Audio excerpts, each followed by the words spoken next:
हरे कृष्ण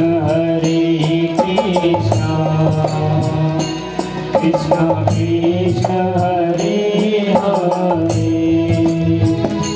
हरे राम राम राम हरे हरे, हरे राम राम राम हरे हरे। कृष्ण हरे कृष्ण कृष्ण कृष्ण हरे हरे, हरे राम राम राम हरे हरे, हरे राम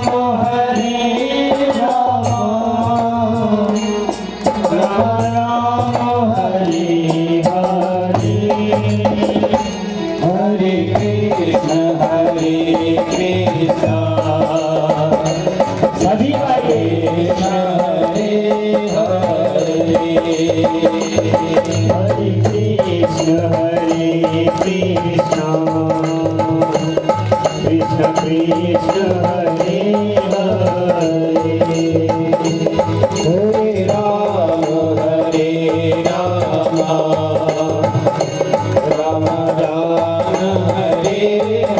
हरे, हरे राम राम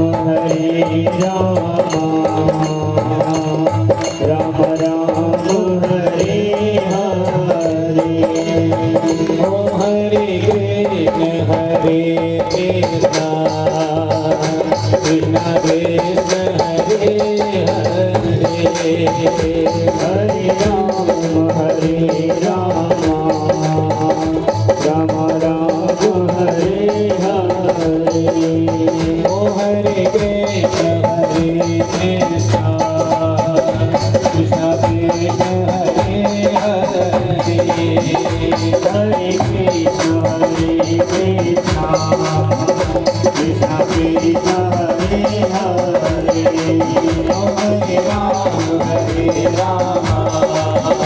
राम हरे हरे, हरे राम राम हरे हरे, हरे राम कृष्ण कृष्ण हरे हरे, हरे कृष्ण कृष्ण कृष्ण हरे हरे। बोलिए वृंदावन बिहारी लाल की जय। परम दयालु भगवान श्री हरि के अनुग्रह से इस पावन भूमि में बैठ करके हम विगत 2 दिनों से श्रीमद् भागवत के माध्यम से परमात्मा के चरित्रों को श्रवण कर रहे हैं। गिरजा संत समागम समन लाभ कछुआन, लेकिन बिनु हरि कृपा होई नहीं गावही वेद पुराण। भगवान शंकर का निवेदन है, हे पार्वती, सत्संग के समान कोई दूसरा लाभ नहीं है, लेकिन बिना हरि की कृपा के सुलभ नहीं है। सत्संगत दुर्लभ संसारा, निमिष दंड भरी एकहु बारा। एक निमिष अल्प समय को कहा है, जितनी देर हमारी पलकें गिरती है उसको निमिष कहा है। पलक जब गिरती है आंख पर बहुत कम समय, बस इतने समय को निमिष कहा। इतने समय का भी सत्संग दुर्लभ है। समझने की कोशिश करें। सत्संग का वास्तविक अर्थ है सत्य स्वरूप परमात्मा के साथ हमारा संग हो जाए, और अगर सत्य के साथ अगर एक क्षण का भी संग हो जाए तो जीवन धन्य हो जाता है। सत्य का अगर स्वाद मिल जाए, वो आनंद स्वरूप परमात्मा का एक क्षण का भी स्वाद मिल जाए। इसलिए जानने वालों ने कहा कि अगर एक थोड़ी भी झलक उसकी मिल जाती है उस परम आनंद स्वरूप सत्य स्वरूप परमात्मा की, और उसको अगर आपने पकड़ लिया उस आनंद को, तो फिर आप उसी को खोजोगे। फिर जगत का जो तुच्छ सुख है वो व्यर्थ हो जाता है।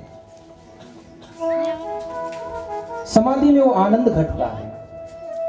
योग की 8 जो सीढ़ियां हैं, अंतिम सीढ़ी है समाधि। आगे वर्णन करेंगे सुखदेव।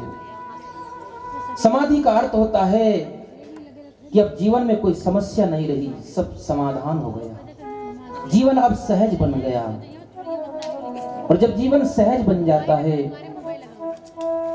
तब समाधि घटती है। इसलिए कबीर ने कहा, साधु सहज समाधि भली। साधु अगर सहज हो गया तो उसके लिए समाधि भी सहज हो गई। सहज समाधि। बौद्ध धर्म में एक जैन फकीर हुआ, रिंझाई उसका नाम था, बौद्धों की कथा में आता है। वो ऐसा ही व्यक्ति था, वो कुछ करता नहीं था लेकिन समाधि में रहता था। कोई पूछते थे उससे कि ना तो तुम्हें हमने भजन करते हुए देखा, ना कभी माला जाप करते हुए देखा, तुम कैसे फकीर हो, क्या करते हो? तो उन्होंने कहा, मैं कुछ नहीं करता हूँ, भूख लगती है भोजन कर लेता हूँ, प्यास लगती है पानी पी लेता हूँ और सोता हूँ। इसलिए जानने वालों ने कहा, जब उस समाधि में पहुंच जाता है तो बाहर से हमें वो दिखाई देता है कि कुछ नहीं करता है, लेकिन हकीकत में इस जीवन की सार्थक तो जो सार्थक कर्म है वो उसी ने किया है, जो सत्य कर्म है उसी महापुरुष ने किया है। काऊ के भन बल भजन को काऊ के विश्राम, काऊ के बल भजन को काऊ के आचार, व्यास भरोसे कुंवर के सोहत सपाऊं पसार।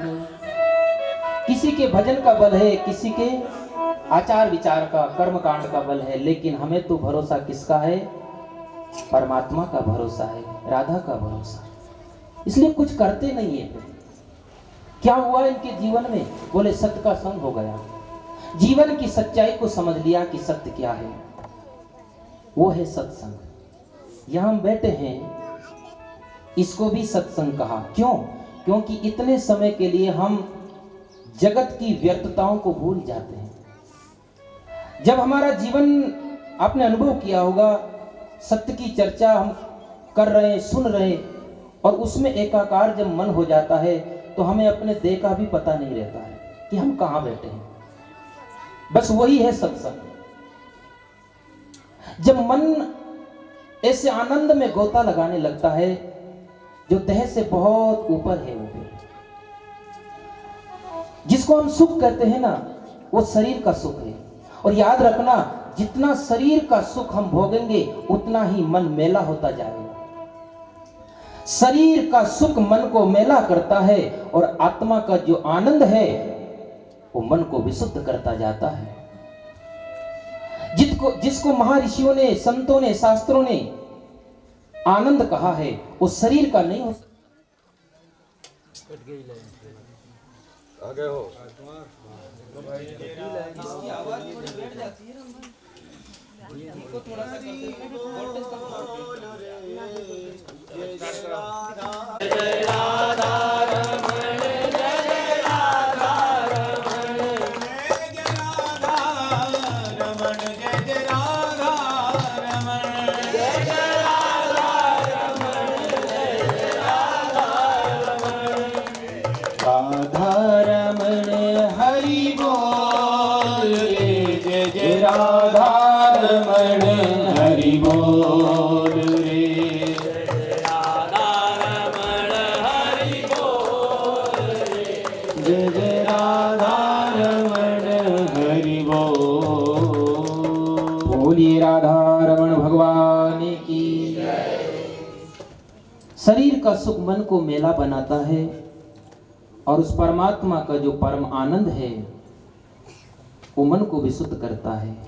और विशुद्ध मन का नाम ही परमात्मा कहा है। आत्मा और परमात्मा जिसकी आत्मा परम को प्राप्त हो गई वो परमात्मा हो गई। सत्य का संग का अर्थ वही है कि हमारा जीवन उस सत्य से जुड़ जाए, जीवन की व्यर्थताओं को हम समझ ले, और जब तक जीवन की व्यर्थता व्यक्ति की नहीं समझ आएगी तब तक वो कितना भी कुछ करता रहे, जीवन में कभी अखंड आनंद, अखंड शांति नहीं मिलेगी। और ये सबका अनुभव है। इस जगत में कुछ भी मिल जाएगा, फिर भी कभी जो चाहते हो वो नहीं मिलेगा, जब तक जीवन की व्यर्थता नहीं समझ आएगी। वो ही पाएगा उस परम आनंद को जिसने इस भौतिक पदार्थ की व्यर्थता को समझा, उसने सत्संग किया। सुंदरकांड में आप सुनते हो, हनुमान जी गए लंका में और वहां लंकनी ने रोका। वो सब कथा आपको याद ही है। चोर कह करके तू चोर है। हनुमान जी ने कहा तू मुझे चोर कहती है, सबसे बड़ा चोर तो तेरी लंका में बैठा है रावण, मेरी माँ को चुरा कर लाया है, और तू मुझे चोर कहती है। और एक मुष्टिका मारी और उसका सत्संग हो गया। और क्या कहती है, तात स्वर्ग अपवर्ग सुख धरिए तुला एक अंग, तूल न ताही सकल मिली जो सुख लव सत्संग। अब वहां कोई भगवत चर्चा तो हो नहीं रही थी ना, कोई सत्य की चर्चा हुई नहीं वहां, लेकिन क्यों कहा यह सत्संग? लंकनी ने समझ लिया जीवन की सच्चाई को हनुमान जी की एक ही मुष्टिका में। कभी कभी ऐसा होता है, एक क्षण का इस ऐसे महापुरुषों का संग भी सत्संग प्राप्त करा देता है। एक घड़ी आदि में पुनियाद। ऐसी घटनाएं घटी हमारे इस देश में। रत्नाकर डाकू वाल्मीकि जो आदि कवि हुए हैं, आपको पता ही होगा, चोरी करते थे, डाकू थे। सप्तऋषियों का समागम हुआ एक बार, उनको लूटने के लिए तैयार हुए। नारद जी भी थे उसमें। नारद जी ने पूछा तू ये चोरी क्यों करता है? बोले मेरे परिवार के लिए। बोले चोरी करना, दूसरे को लूटना, ये तो बहुत बड़ा पाप है। क्या इस पाप के भागीदार तेरे पूरे परिवार के होंगे जिसके लिए तू इतना अधर्म कर रहा है, पाप कर रहा है? बोले क्यों नहीं होंगे, जब धन हम सब मिलकर के ही उपयोग करते हैं तो पाप का भी बराबर हिस्सा होगा। नारद जी ने कहा तू एक बार पूछ किया। कहते हैं नारद जी के कहने से वाल्मीकि रत्नाकर डाकू गया घर में, पत्नी से पूछा जो मैं पाप कर रहा हूं उसमें तू भी हिस्सेदार है ना? पत्नी ने कहा मुझे क्या मतलब है तुम्हारे पाप से कि धर्म से? तुमने मेरे साथ विवाह किया, शादी की, अब तुम्हारा कर्म बनता है कि मेरा पालन पोषण करो, मेरी व्यवस्था करो। ये तुम्हारा कर्तव्य है। तुम कहीं से भी लाओ, चाहे चोरी करके लाओ, चाहे तुम कमा के लाओ, कैसे भी, पाप की कमाई से लाओ या पुण्य की कमाई से, ये तुम्हारा कर्म है, तुम जानो तुम्हारा पाप। माँ से पूछा, माँ ने कहा मैंने तुझे जन्म दिया है, अब हमारा पालन पोषण करना ये तेरा धर्म बनता है। अब तू कैसे कमा के लाता है, कैसे हमारा पोषण करता है, ये तेरे ऊपर है, हम तेरे पाप में भागीदार नहीं है। पिता ने भी वही कहा, बेटे बेटियों ने भी वही कहा, और उसके जीवन के प्रज्ञा के नेत्र खुले, दौड़ा हुआ आया और संत नारद के चरणों में रत्नाकर डाकू गिर गया और जीवन की सच्चाई उसको समझ आ गई और सत्संग हो गया। बस जीवन की सच्चाई जब तक हम नहीं समझेंगे, व्यर्थता को, सत्संग नहीं होगा। मेरे भाई बहन, हम रहे इस समाज में, इस परिवार में, लेकिन जीवन की सच्चाई को हम समझे। ये जगत एक रंगमंच है, इसमें हम अपना खेल करते रहे, लेकिन इस देह गेह में आसक्त होकर के और इस संसार में रह करके हम जीवन को दुख में ना बिताए, आनंद में बिताए। यही है सत्संग। एक कथा और सुनाता हूं आपको। बुद्ध की कथा आपने सुनी होगी, अंगुलीमाल डाकू। अभी भी गया में उसकी मूर्ति है अंगुलीमाल की। उसने कसम खा रखी थी 1000 लोगों को मारना, या कोई कहते 108 लोगों को मार, उसकी अंगुलियों की माला पहनना। उसको बड़ा हत्यारा था। अगर अपने कोई भाई को भी वो देख ला, रिश्तेदार को भी देख लेता था, किसी को भी वो जीवित नहीं छोड़ता था। चाहे कोई फकीर दिख जाए, कोई साधु दिख जाए, उसको भी मार देता था। बुद्ध जा रहे थे, उसी रास्ते से एक गांव मिला, तो गांव वालों ने मना किया, बुद्ध जिधर से तुम जा रहे हो वहां पर अंगुलीमाल हत्यारा रहता है और वो तुम्हें जीवित नहीं छोड़ेगा। तो बुद्ध ने कहा अगर अंगुलीमाल के कारण मैं अपने रास्ते को छोड़ दूं तो मैं साधु नहीं फिर। अगर मेरा शरीर उसके काम आता है तो ये तो बहुत अच्छी बात है। किसी के तो ये शरीर काम आए, एक दिन मिट्टी में मिलेगा, चलो वही प्रसन्न हो जाएगा इस शरीर से। किसी का तो भला हुआ, कुछ उपयोग हुआ। उसी रास्ते से गए अंगुलीमाल जहां रहता था और देखा दूर से अंगुलीमाल ने आया है, भिक्षुक कोई आ रहा है, निशंक निर्भीक, चेहरे पर बड़ी प्रसन्नता है, आवाज झलक रही है परम आनंद की, परम शांति की।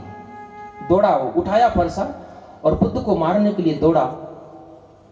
तो बुद्ध के चेहरे पर जरा भी कोई भय नहीं देखा उसने। वो भी आश्चर्यचकित हो गया, ऐसा निर्भीक आदमी तो पहली बार जीवन में देखा। अरे मेरा नाम सुनकर के लोग डरते हैं और ये तो मेरे सामने निर्भीक खड़ा है। तो अंगुलीमाल ने कहा, ए भिक्षुक रुक। बुद्ध ने कहा, अंगुलीमाल मैं तो रुक गया, अब तू रुक। बड़ा सुंदर संदेश दिया बुद्ध ने। ये भगवान बुद्ध ये कहना चाहते हैं, अंगुलीमाल मैं तो अपनी जगह रुक गया हूं, संसार की तरफ से अंदर से रुक गया हूं, मेरा मन कहीं भागता नहीं है। अभी तू नहीं रुका है, जहां तुझे रुकना चाहिए अभी तू नहीं रुका है, ये कहना चाहते थे। बुद्ध से उसने कहा, तू मुझे जानता नहीं है, मैं हूं अंगुलीमाल डाकू। भगवान बुद्ध ने कहा, मैं जानता हूं, इसीलिए तो आया हूं तेरे पास। क्या चाहता है? बोले, मैंने कसम खा रहा कि तुझे पता नहीं है, मार करके उंगली काट कर माला बनाना है। तो भगवान बुद्ध ने कहा, ठीक है अंगुलीमाल, तू जैसी तेरी इच्छा हो करना, लेकिन उसके पहले तू मुझे मारे उसके पहले छोटा सा काम कर दे। बोले, क्या? ये जो पेड़ है, वृक्ष है, इस वृक्ष का एक पत्ता तोड़कर मुझे दे दे। तो कहते हैं अंगुलीमाल ने उठाया फरसा, डाली को काट दिया। पत्ता क्या, पूरी डाली, जितना पत्ता चाहिए तुझे ले ले। तो भगवान बुद्ध ने कहा, अंगुलीमाल तूने आधा काम तो कर दिया, डाली काट दी, अब ऐसा कर, जहां से तूने डाली को काटा है उसी जगह वापस जोड़ दे। तब अंगुलीमाल ने कहा, लगता है तू पागल है, दिमाग ठिकाने है तेरे? अरे जो डाली कट चुकी है वो डाली वापस कैसे जुड़ सकती है? तो भगवान बुद्ध ने कहा, अंगुलीमाल बस यही मैं तुझे कहना चाहता हूं कि जिसे तू जोड़ नहीं सकता है उसे काटने का तेरा कोई अधिकार नहीं है। इतने लोगों को तूने काटा है, इतने लोगों को तूने मारा है, क्या एक को भी तू जीवन दे सकता है? बस इतने से शब्दों में अंगुलीमाल के जीवन में क्रांति हो गई। उसके प्रज्ञा के नेत्र खुले, हाथ से फरसा गिर गया, आंखों से आंसू बहने लगे और बुद्ध के चरणों में गिर पड़ा। उठाकर बुद्ध ने अपने हृदय से लगाया, अंगुलीमाल तो हत्यारा नहीं, अब तो तू मेरा प्यारा भिक्षुक बन गया। अरे अंगुलीमाल, सोए सोए तूने कुछ भी कर दिया, उसका कोई महत्व नहीं, लेकिन अब तू जाग गया है, अब तू मेरा प्यारा सन्यासी बन गया। एक क्षण का संग हुआ बुद्ध का और जीवन घट में ऐसी घटना घटी। मिले कोई ऐसा संत फकीर, पहुंचा दे दल दरिया के तीर। अगर अनजान में हमारे द्वारा कोई अपराध हो रहा है, हमें पता नहीं है कि जो मैं कर रहा हूं वो पाप है, अगर वो पाप हमसे हो गया मेरे भाई बहन, परमात्मा कहते हैं चाहे ऐसे पाप तूने कितने भी क्यों ना कर दिए हो, मैं एक क्षण में समाप्त कर देता हूं ऐसे पापों को। लेकिन जानबूझकर अगर हम अपराध करते हैं, हम जानते हैं कि मैं जो कर रहा हूं ये पाप है और फिर भी हम उसकी तरफ ही जाते हैं, तो फिर उस अपराध को जल्दी क्षमा नहीं करते हैं। और क्षमा करने का मतलब यही है कि जान रहे हैं हम और फिर भी उधर ही जा रहे हैं, जान रहे हैं कि ये रास्ता गलत है और फिर भी उस रास्ते पर चल रहे हैं। इसीलिए उपनिषदों ने कहा कि अज्ञानी तो मां अंधकार में होता ही है, लेकिन कभी कभी ज्ञानी भी और अंधकार में गिर जाता है, क्योंकि अज्ञानी को तो पता ही नहीं है कि मैं जो कर रहा हूं वो क्या है, लेकिन ज्ञानी और महाअंधकार में होता है क्योंकि जानते हुए वो करता है। इसलिए रावण के लिए कहा मानस में, मूर्ख हृदय न चेत, जो गुरु मिले ही बिरंच सम। रावण के लिए ये शब्द बताया, जबकि रावण तो बहुत बड़ा ज्ञाता था, चारों वेद कंठस्थ थे, उसको शास्त्र पुराण कंठस्थ थे, लेकिन फिर भी उसके जीवन में वो ज्ञान उतरा नहीं था। तो अनजान में अगर हमारे द्वारा पाप हो रहा है, एक क्षण का सत्संग क्रांति ला देता है, जीवन में हमारे ज्ञान आत्मसात हो, बस इसीलिए ये सत्संग है। तो सत्य स्वरूप परमात्मा की चर्चा हम श्रवण कर रहे हैं, हमारा जीवन बने वो सत्संग, वो कथा, वो लीला, जो भी बातें इन पुराणों में शास्त्रों में बताई है, उस पर हम स्वयं चिंतन करें, स्वयं विचार करें, और जहां पर हमें हमारे जीवन में वो दोष दिखाई दे हम उसे मिटाएं। यही सत्संग है। तो कल बड़ी सुंदर कथा हमने भगवान के भक्तों की सुनी। कल क्या कथा हुई थी, याद है आपको? सुखदेव जी आए गंगा तट पर। हाँ, आपने तो भागवत का बड़ा जो सुंदर अध्ययन किया है, आपको तो पता है, हम इनसे कुछ आपने तो भागवत की पूरी टीका लिखी शायद, क्या इस श्लोक का कुछ अपना भाव। देखो इस संसार में रहते हुए आपको पता, ये ग्रह कारज नाना जंजाला, तेति दुर्गम सेल विशाला। घर गृहस्थी में रहकर के भी इस प्रकार से संतों से, शास्त्रों से, परमात्मा से ऐसे जुड़े रहना, ये भगवान की बहुत बड़ी कृपा है। और आपका हृदय, ये कोई प्रशंसा वाली बात नहीं है, लेकिन सच्चाई है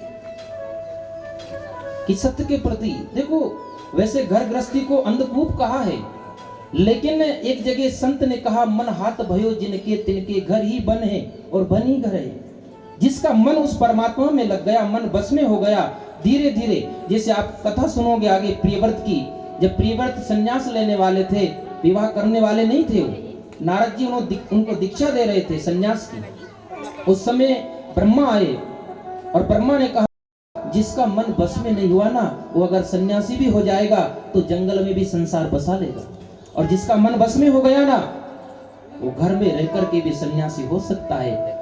और अगर मन बस में नहीं है तो पहले गृहस्थी में जाए, गृहस्थी रूपी किले में रह करके, जैसे राजा अपने किले में रह करके शत्रुओं को जीत लेता है, वैसे ही घर में रह करके जिसने अपने मन को जीत लिया है, वासनाओं को जीत लिया है, धीरे धीरे बस अब वो फिर कहीं भी जाएगा, उसे कोई भय नहीं होता है। तो ये गृहस्थी भी एक किला है, अगर जीवन विवेक पूर्वक जी रहे हैं। और एक बात और याद रखना, अगर हमारे जीवन में होश है तो जिस पदार्थ का, जिस वस्तु का, संसार की प्रत्येक वस्तु का हमने अनुभव किया, अगर होश पूर्वक अनुभव किया, तो उस अनुभव से ही हम मुक्त हो जाएंगे। परिणाम देके इस जगत में जो भी हमें मिला है उसका परिणाम देखते जाएं, कि जिसके लिए मैंने सोचा था बहुत कुछ मिलेगा, और अंत में परिणाम देके कि मिला क्या। अगर परिणाम पर हम दृष्टि रखेंगे तो उसी से हम मुक्त हो जाएंगे। क्योंकि जगत में जो भी हमें खींचता है और उसका परिणाम सिवाय पश्चाताप के, सिवाय पीड़ा के, सिवाय दुख के कुछ होता नहीं है। ये 100% बात सत्य है। जैसे 2 और 2 4 होता है ना, इस बात को कोई काट नहीं सकता। वैसे ही जगत में हमें जो भी खींच रहा है उसका परिणाम सिवाय पीड़ा के कुछ नहीं दे सकता। जो पदार्थ है, मैं पदार्थ की बात कर रहा हूं, और पदार्थ में सब आता है। ये शरीर भी पदार्थ है, ये भी पंच महाभूतों का पदार्थ ही है और कुछ नहीं है। इस सृष्टि में सब पदार्थ है, और जो पदार्थ के अंदर छुपा है परमात्मा, जो आंखों के द्वारा दिखाई नहीं देता है। बस जब ये पदार्थ से हमारा जीवन मुक्त हो जाएगा तो उस जो अदृश्य है उसमें प्रवेश होगा। तो इसलिए ये बात कही है कि मन घर में रह करके भी हम जीत सकते हैं मन को। तो बात यहाँ से शुरू हुई थी कि बड़ी सुंदर आपकी, मैंने वो भागवत के ऊपर इन्होंने लिखा है, बड़े सुंदर सुंदर भाव। इतना चिंतन, इतना अध्ययन घर में रहकर करना, ये बहुत बड़ी बात है। व्यक्ति को समय कहाँ मिलता है घर गृहस्थी में? समय तो बहुत है लेकिन चाहता नहीं है।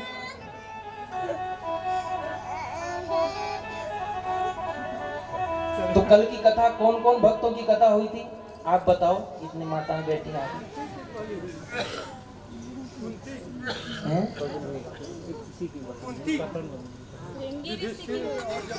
श्रृंगी ऋषि की कुछ तो याद है।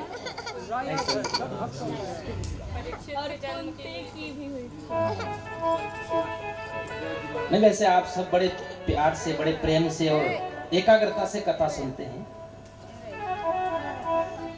और याद रखना, देखो 7 दिन, अभी 5 दिन तो हो गए, आज 5 दिन बाकी, आज समय 2 दिन तो हो गए। लेकिन इस कथा का सार घुमा फिरा करके आप केवल कहानियों को याद मत रखना।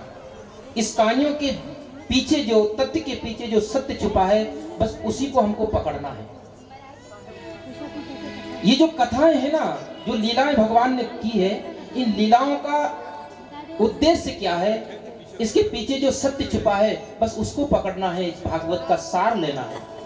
जैसे फूल जो है ना खिला है, लेकिन फूल का सार है इत्र, उसकी सुगंध। तो बस इस भागवत का जो सुगंध है, और एन केन प्रकार आप देखेंगे कि भागवत का सार है, फिर से मैं कह दूं, एकमात्र प्रेम। ये भागवत शास्त्र, क्योंकि भागवत प्रेम शास्त्र है, और प्रेम की परिभाषा समय समय पर हम आपको संकेत करते रहेंगे, समझाते रहेंगे। तो कल ऐसे प्रेमी भक्तों की ही कथा का वर्णन किया है। कुंती का क्या प्रेम था राम कृष्ण के चरणों में। जब श्री कृष्ण स्वधाम चले गए, अर्जुन के द्वारा संदेश मिला मां कुंती को कि कृष्ण अपने धाम को चले गए, बस इतना सुनते ही कुंती ने अपने प्राण छोड़ दिए। यह है प्रेम की पहचान। कृष्ण का वियोग एक क्षण के लिए भी कुंती सहन न कर पाई। सत्य के बिना क्या जीवन है, क्या जीना है परमात्मा के बिना। इसलिए कुंती विदा हो गई। और पांचों पांडवों ने भी एक निश्चय किया था, अगर हमारे आराध्य श्री कृष्ण ही हमसे दूर हो गए तो फिर ये संसार के पदार्थ हमारे किसी काम के नहीं है। और बस ऐसा मन में निश्चय करके तत्काल ही परीक्षित को राजा बनाया और हिमालय की यात्रा कर दी। जबकि उनके पास कोई कमी नहीं थी और सारी प्रजा महाराज युधिष्ठिर को पिता की तरह मानती थी। इतना प्यार मिलता था प्रजा का महाराज युधिष्ठिर को, लेकिन जब कृष्ण नहीं रहे तो बोले हमको भी नहीं रहना है, और चले गए हिमालय। यह है प्रेम की पहचान। तो ऐसे प्रेमी भक्तों की कथा, पांडवों की कथा, माता कुंती की स्तुति, पितामह भीष्म जैसे प्रेमी की स्तुति, उसकी कथा हमने श्रवण करी।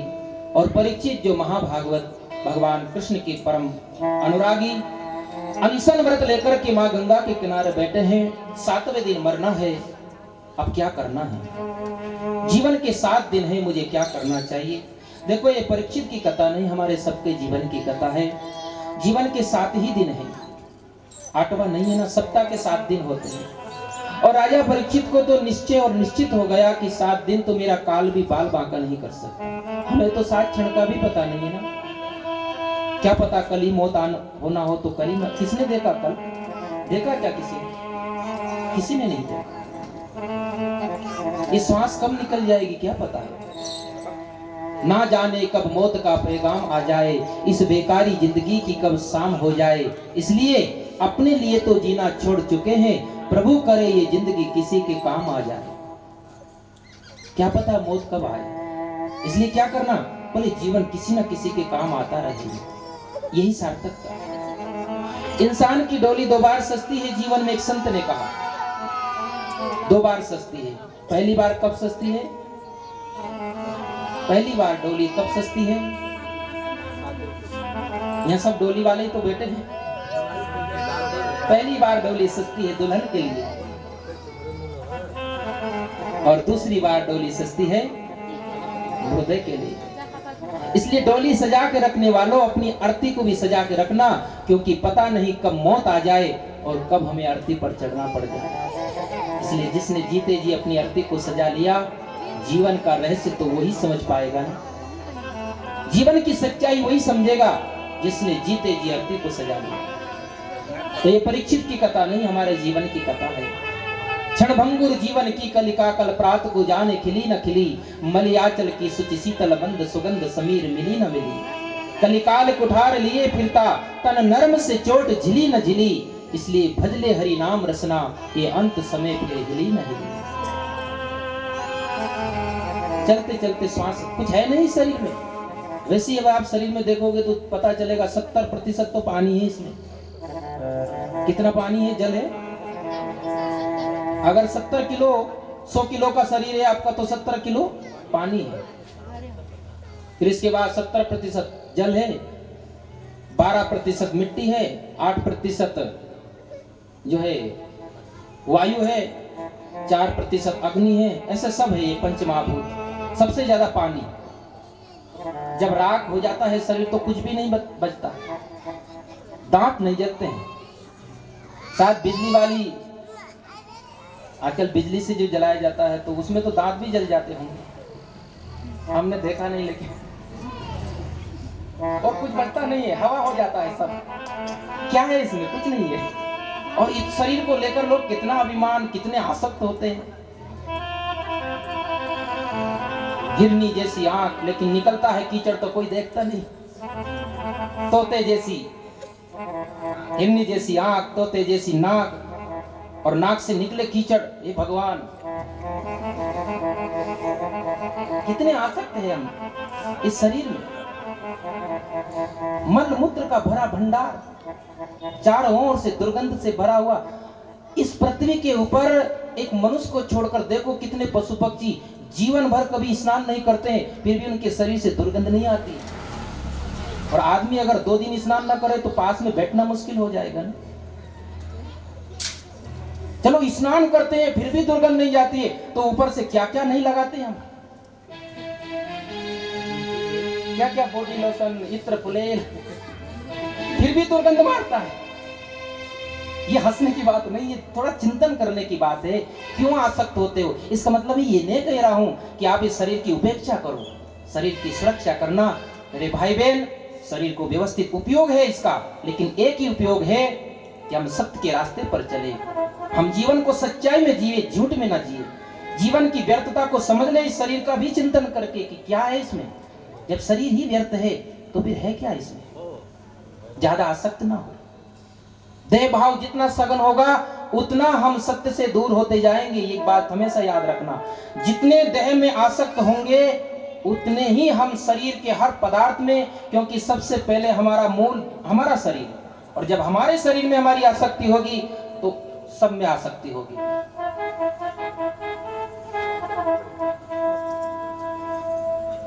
माता बहनों की भी बहुत शरीर में आसक्ति होती है।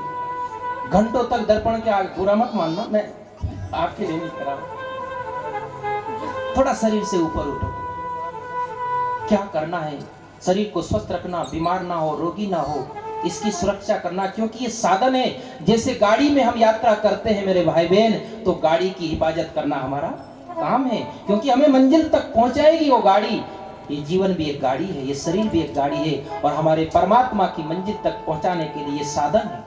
जैसे गाड़ी हमें मंजिल पर पहुंचाती है, बस उसी प्रकार सत्य की मंजिल पर पहुंचाने के लिए ये शरीर रूपी गाड़ी है, और इसको सुरक्षित रखना, इसको स्वस्थ रखना, इसको अच्छी तरह से रखना, ये हमारा काम है।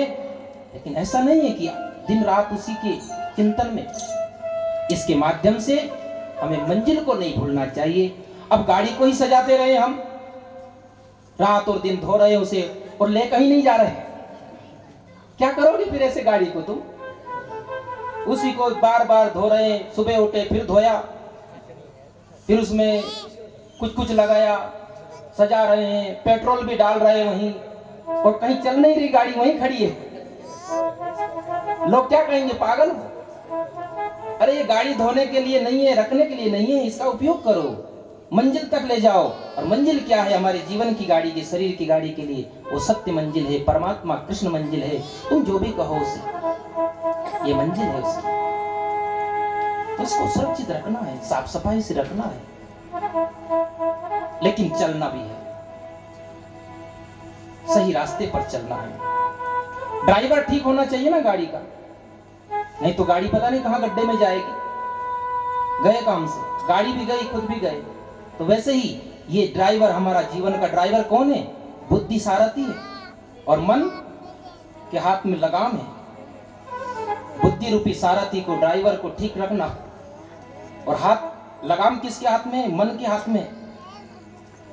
ये पूरे उपनिषदों में बातें बताई। और इंद्रियां घोड़े हैं। अच्छा, जिसके हाथ में लगाम मन और बुद्धि का तार जुड़ा हुआ है, तो अगर हाथ में लगाम मन के दे दी हमने, और मन हमेशा भोगों की तरफ भागता है। मन को तो हमेशा शरीर को सुख देने वाले पदार्थ चाहिए ना, इसलिए मन के पीछे बुद्धि को भी लगाया है यहाँ पर। बुद्धि तो बुद्धि निर्णय करती है कि क्या सही है और क्या गलत है, उसी को कहा है विवेक। तो बुद्धि पूर्वक हम निर्णय करें कि जिस रास्ते पर ये मन जाने के लिए कह रहा है, क्या मेरे लिए उपयोग होगा ये रास्ता, क्या मुझे सुख देने वाला होगा ये रास्ता। तो हमारी बुद्धि से विवेक पूर्वक ये निर्णय करें, ये गाड़ी ठीक से चलाएं, जीवन की गाड़ी। तो जीवन में हम ज्यादा आसक्त ना हो शरीर में, और इस गाड़ी को ठीक ले चले हम सत्य के रास्ते पर, कृष्ण के रास्ते पर। जीवन का कोई भरोसा नहीं है। मौत आए उसके पहले हम उसे पालें जिसे मौत न छीन पाए। चाहे स्त्री हो चाहे पुरुष हो, सबका अधिकार है। ये भेदभाव तो यहाँ हमने किए हैं, मानव ने किए हैं। परमात्मा की दृष्टि में कोई भेद नहीं है। उसी परम सत्य को पाने का अधिकार सबको है, स्त्री और पुरुष को। लेकिन स्त्री हो चाहे पुरुष, सबके अंदर पुरुष तत्व आएगा तभी उस परम परमात्मा को पाएगा। पुरुष का अर्थ होता है जो पुरुषार्थ करे, जिसके अंदर पौरुष है, जो पुरुषार्थ करता है। वो स्त्री भी हो सकती है और पुरुष भी हो सकता है। मीरा के अंदर पुरुष तत्व आया, पुरुषार्थ किया उसको पाने के लिए, तभी तो मिली गिरधर से। पुरुषार्थ तो करना पड़ता। और पुरुषार्थ क्या है? बंधनों को काटना ही पुरुषार्थ है। ये बात मैं कभी दोहरा देता हूं फिर से, ताकि आपको ये बात कंठस्थ हो जाए। संसार के जो बंधन है जिसमें हम फंसे हुए हैं, पदार्थों में, व्यक्ति में, वस्तु में, उनकी व्यर्थता को जानकर उनको काट देना, उनसे मुक्त हो जाना। वो चाहे आप माला फेर के, या कर्म करते हुए, या सत्संग सुन करके, या अपनी समझ से, जैसे भी इन बंधनों से मुक्त हो जाना ही सबसे बड़ा पुरुषार्थ है। और वो फिर उस परमात्मा को पाएगा। तो ये शरीर का अंत हो उसके पहले हम बंधनों से मुक्ति पालें और परमात्मा को पाएं। यही जीवन की सार्थकता। परीक्षित 7 दिनों के लिए महाराज गंगा के किनारे बैठे हंसन लेकर के। परीक्षित के पास भगवान सुखदेव आए, षोडशोपचार से पूजन किया और इसके बाद परीक्षित ने प्रश्न किया, महाराज मरणशील व्यक्ति को क्या करना चाहिए, और जिसकी मौत निकट आ जाए उसे क्या करना चाहिए? अथा पृच्छामि संसिद्धिं योगीनां परमं गुरुं पुरुषस्य यत् कार्यं म्रियमाणस्य सर्वथा।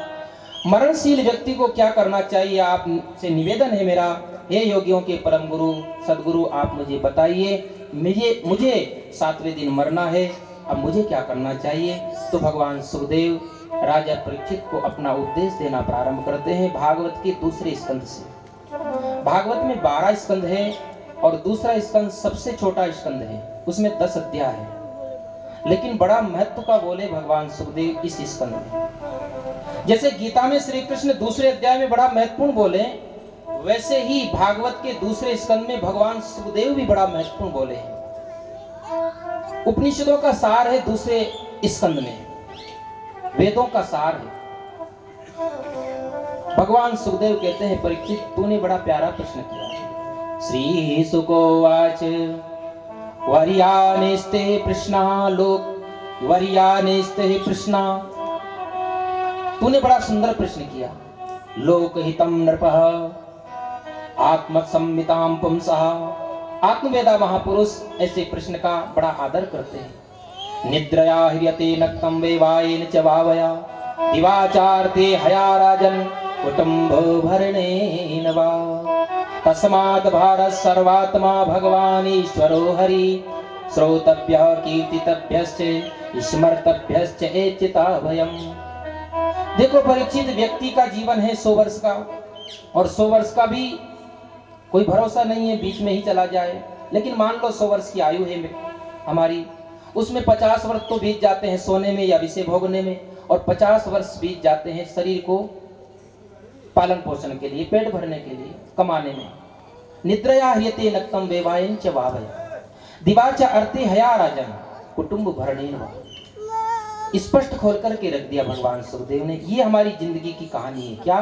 खाना, सोना, रोना, और क्या रोते भी।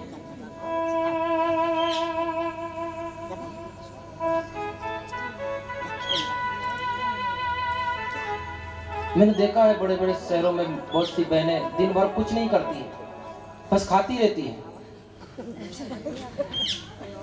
सुबह खाया, फिर दोपहर को खाया,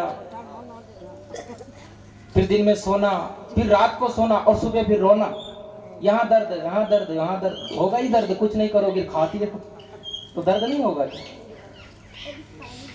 खाना, सोना, रोना, ये जिंदगी की कहानी है। कोलू के बैल की तरह वही करते हैं जो रोज किया, आज किया वही कल, कुछ और भी करना है। निद्रया ह्रियते नक्तं वेवायेन च भावया। ऐसा जीवन बीतता है व्यक्ति का। तो सुखदेव कहते हैं परीक्षित, ये जीवन की सार्थकता नहीं है। ये सब तो पशु पक्षी भी क्या करते हैं। जो सुख मनुष्य को मिलता है खाने पीने में, विषय भोगने में, वही सबको मिलता है प्राणी मात्र को, चाहे सूकर कुकर ही क्यों ना हो, पशु पक्षी क्यों ना हो। तो किस लिए मिला है? बोले इसीलिए मिला है कि शरीर से ऊपर उठ करके उस परमात्मा को पाए। आश्चर्य होता है परीक्षित की व्यक्ति मौत को देखते हुए भी अपनी मौत उसे याद नहीं आती है। फिर से यहाँ मौत की याद दिला रहे हैं सुखदेव। मात पिता सुत भ्रात मर गए और सकल परिवार, जानत है हम हो मरेंगे तौ न तजत विकार। काम क्रोध मद लोभ व्यापो मोह मद अहंकार, सूर प्रभु की शरण गहूं सतसंग बारंबार। माता पिता सुत भ्रात मर गए, अपने हाथों से अपने बेटे की लाश जलाता है व्यक्ति, लेकिन फिर भी उसको अपनी मौत याद नहीं आती कि जिसको मैंने पैदा किया वो मुझसे पहले चल बसा। अपनी मृत्यु याद करते हुए परीक्षित भगवान के चरणों में अनुराग करें। भाव जागे तो भय भागे। मृत्यु का भय है हमें, उस भय से मुक्ति मिल जाएगी। कब मिलेगी? बोले भाव से। भाव कैसे जागेगा? भगवान के चरणों में लगन लगने से। लगन लगना चाहिए। लगन कैसे लगेगी? उसके लिए 3 साधन बताए। भगवान के चरणों में लगन लगाने के लिए 3 साधन बताए यहाँ पर। कौन कौन से? श्रोतव्य, कीर्तितव्य और स्मर्तव्य। श्रवण करे, कीर्तन करे, स्मरण करे। ये 3 साधन है मृत्यु से पार जाने के लिए। इस जगत में हमें जो भी ज्ञान हुआ है वो श्रवण से हुआ है। इसलिए नवदा भक्ति में भी सबसे पहली भक्ति है श्रवण।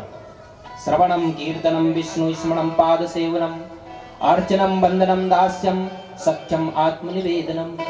पहली भक्ति श्रवण है। तो उस सत्य के बारे में, परमात्मा के बारे में, उसकी कथा हम सुने, श्रवण करें। इसके बाद जो सुना उसका चिंतन करें। जैसे भगवान ने प्रहलाद के ऊपर कृपा की, क्या मेरे ऊपर नहीं करेगा क्या?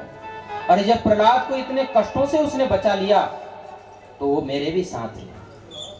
वो जरूर मुझे हर जगह बचाएगा और मेरा उसी के प्रति समर्पण है। ऐसे भक्तों की लीलाओं का चिंतन करें। प्रहलाद को मिला, ध्रुव को मिला, मीरा को मिला, तो क्या मुझे नहीं मिलेगा? मुझे भी जरूर मिलेगा। ऐसा चिंतन करें। और कैसे कैसे उन भक्तों ने जीवन जिया, उनके जीवन का चिंतन करें कि किस प्रकार से उन्होंने सारे जीवन में कष्ट भोगे, अनुकूल प्रतिकूल परिस्थितियों को पार करते गए, कैसा उनका जीवन था, उनका चिंतन करें। इसलिए कथाएं सुनी जाती हैं। कथाओं का बहुत महत्व इसीलिए है। भगवान श्री कृष्ण ने गीता का ज्ञान दिया है। गीता है उपनिषदों का सार, लेकिन गीता अपनी जगह महत्व है पूरी दुनिया में उसका। लेकिन हमारे संतों ने गीता से भी ज्यादा महत्व दे दिया भागवत को। क्यों? क्योंकि इसमें कृष्ण की लीला है, उनका जीवन है। और हमारे यहाँ भारतवर्ष में उपदेश को इतना महत्व नहीं दिया जितना जीवन को महत्व दिया है। जीवन कैसा जी रहा है, हम उपदेश को नहीं देखते हैं, संत के जीवन को देखते हैं। और सच्चा पार की वही होगा जो पहले जीवन को देखे। जीवन को देखना बहुत आवश्यक है। हर किसी को जीवन जल्दी समर्पित ना कर दे। गुरु करो जान के, पानी पियो छान के, ये तो घर घर में दीवालों पे लिखते थे ना लोग। और हम हर किसी को ही बस उसके उपदेश से प्रभावित हो गए और जीवन समर्पित कर दिया। और बाद में जब पोल खुलती है तब पछताते, अरे हमने जैसे सोचा था ये तो बड़ा सुंदर उपदेश देते थे, बड़े ब्रह्मज्ञानी थे, लेकिन अंदर से जीवन तो खोखला, ऊपर ऊपर का ज्ञान। जल्दबाजी में हर किसी को जीवन समर्पित न करे, हर किसी को गुरु स्वीकार न करे। और अगर स्वीकार कर लिया तो फिर जीवन को ना देके उस उपदेश को ही ग्रहण करे। लेकिन हमारे यहाँ उपदेश से ज्यादा महत्व जीवन को दिया है। हमारे संत महापुरुष उपदेश कम देते हैं, जीवन जी के दिखाते हैं और उसका बड़ा प्रभाव पड़ता है। पहले जीवन को देखे हम। इसलिए हमारे यहाँ रामानंद संप्रदाय में, वैष्णव संप्रदाय में एक सिद्धांत पटल आती है। उसमें लिखा है कि अगर शिष्य गुरु के पास जाए दीक्षा के लिए तो गुरु का भी धर्म है और शिष्य का भी ये कर्तव्य है। उसके पास विवेक होना चाहिए कि 1 वर्ष तक उसके पास रहे। गुरु भी जल्दबाजी में दीक्षा ना दे और शिष्य भी जल्दबाजी में दीक्षा ना ले। 1 वर्ष तक तुम उनके पास रहो, इसके बाद दीक्षा लेना चाहिए। उनके जीवन को देखो पहले, ताकि बाद में अश्रद्धा ना हो। जीवन का महत्व है। तो यहां मैं ये बात कह रहा हूं कि परमात्मा की और महात्मा के जीवन का बड़ा महत्व है, इसलिए हम उनके जीवन की कथाओं को सुनते हैं, और उन कथाओं का जब हम चिंतन करेंगे तो हमारे जीवन में भी बड़ा प्रभाव पड़ेगा। और मैं तो कभी कभी कहा भी करता हूँ, सोचा करता हूँ, अगर हम राम को और कृष्ण को भगवान ना मानकर एक व्यक्ति के रूप में अगर उनको देखेंगे तो उनसे हम बहुत कुछ पा सकते हैं। ये बात थोड़ी आपकी मान्यता पे थोड़ा आपको आश्चर्य लग रहा होगा, कुछ अजीब सा लग रहा होगा ये सुन करके, लेकिन बात यही है। हकीकत बात यह है, अगर राम और कृष्ण को भगवान न समझकर एक मानव के रूप में उनके जीवन को हम देखेंगे तो उनके जीवन से हम बहुत कुछ प्राप्त कर सकते हैं। हमारे जीवन की यही सबसे बड़ी विडंबना है कि हम उनको भगवान मान करके और उनके जीवन, उन्होंने जो जीवन जिया है उससे हम वंचित रह जाते हैं और हम जहां के तहीं रहते हैं। और भागवत के 5वें स्कंद में आया है, राम ने अवतार क्यों लिया? बोले मर्त्य अवतार मर्त्य शिक्षणम, मनुष्य अवतार लिया मनुष्यों को शिक्षा देने के लिए। तो राम यही तो कहना चाहते हैं, तुम मुझे भगवान मत मानो, तुम मुझे एक अपने जैसा मानव मानो, और मैंने जो जीवन जिया है तुम भी जी सकते हो, तुम भी जीकर दिखाओ, तभी तुम मानव से महामानव बनोगे। तो एक मनुष्य मानकर उनके जीवन को देखे, जब वो ऐसा कर सकते हैं तो क्या मैं मानव होकर मैं नहीं कर सकता हूं?